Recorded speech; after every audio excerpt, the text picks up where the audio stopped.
श्रीशेषार्यशठारिरङ्गरमण श्रीदेशिकेन्द्रानुगं नित्यं ध्यातसुदर्शनार्यचरितं श्रीमद्घनाभाश्रयं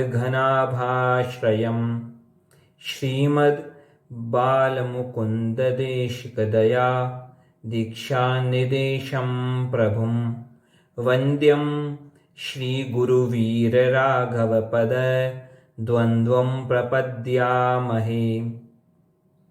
श्रीवीरराघवदयार्द्रकृपावतारं श्रीजानकीशपदपद्मपरागभृङ्गं श्रीश्रीधरार्यचरणाम्बुजलग्नमौलिं श्रीदेशिकार्यघनश्यामगुरुं नमामः।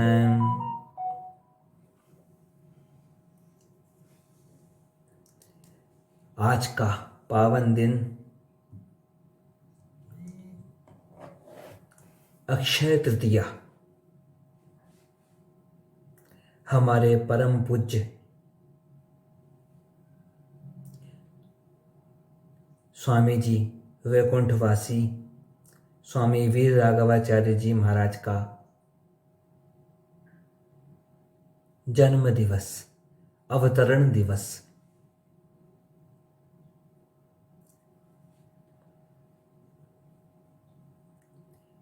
बहुत महत्वपूर्ण है आज का दिन हमारे लिए।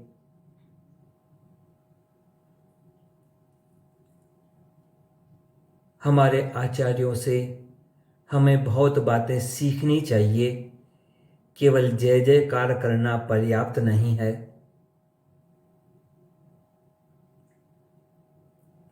कितने तपस्वी थे,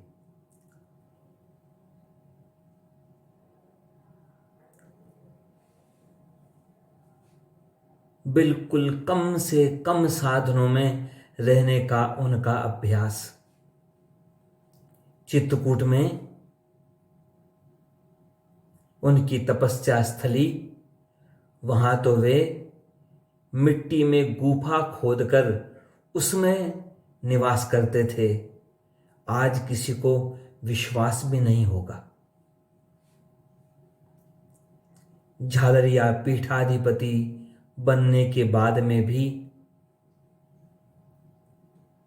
एकांत निवास करने का उनका अभ्यास, उनकी रुचि, एकांत प्रिय। पुष्कर में लीला सेवड़ी पर पहाड़ी पर अकेले निवास करते।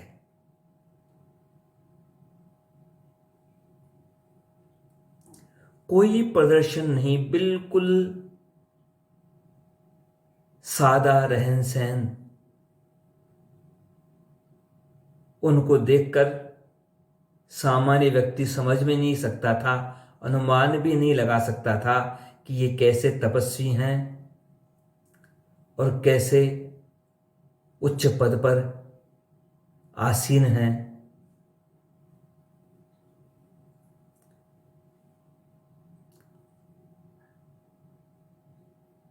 और मेरे राम पर तो उनकी अत्यंत कृपा थी। नामकरण भी उन्होंने ही किया।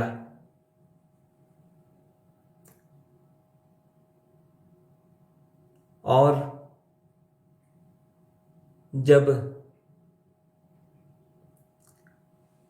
जन्म से ही मेरे पैर टेढ़े मेढ़े थे तो ऑपरेशन करने की बात हुई, लेकिन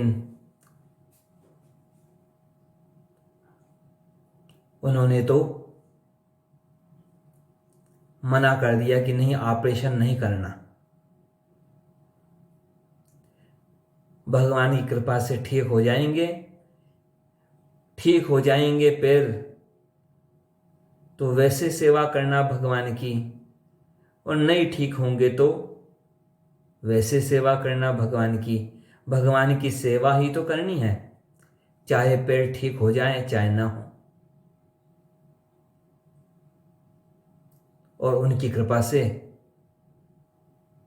जो संभव प्रतीत नहीं होता था वैसा असंभव कार्य भी संभव हुआ।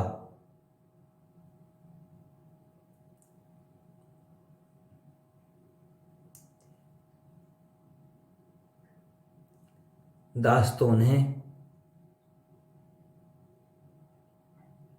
बाबा कहता था। और बचपन में जब कोई चीज़ कहीं सुरक्षित रखनी होती तो बस चुपचाप उनके कमरे में जाकर उनके तकिए के नीचे रख देता। अब वहाँ पर उनके कमरे में ही घुसने की किसी की हिम्मत नहीं, तो वहाँ जाकर उनके तकिए के नीचे कौन ढूंढने की हिम्मत करेगा।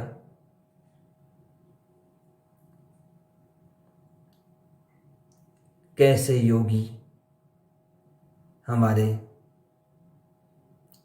स्वामी जी महाराज। आजकल तो योगासन के नाम पर प्रदर्शन होता है, लेकिन वे योगासन करते थे केवल और केवल भगवान के लिए। उनका योग भगवान से मिलने का योग था।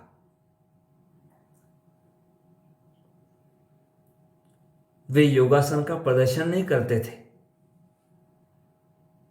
आजकल तो लोग अपनी योग्यता का प्रयोग केवल या तो नाम के लिए करते हैं या दाम के लिए करते हैं, लेकिन उन्होंने ऐसा कभी नहीं किया।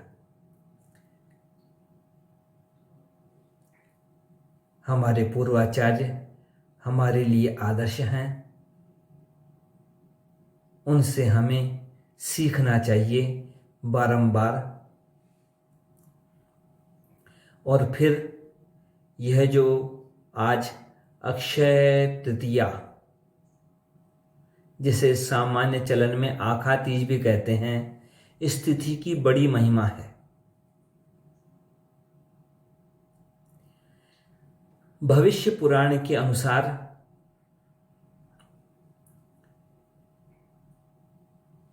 जो 4 युग हैं, सतयुग, त्रेता युग, द्वापर और कलयुग, इन 4 युगों में सतयुग और त्रेता युग का आरंभ इस अक्षय तृतीया से ही हुआ था। जो भगवान ने एक अवतार लिया था नर और नारायण के रूप में, वह अवतार भी भगवान का इसी दिन अक्षय तृतीया को ही हुआ था। भगवान का जो परशुराम अवतार है, जिस अवतार में उन्होंने 21 बार पापी क्षत्रियों को नष्ट किया था, पापियों के भार को धरती से दूर किया था,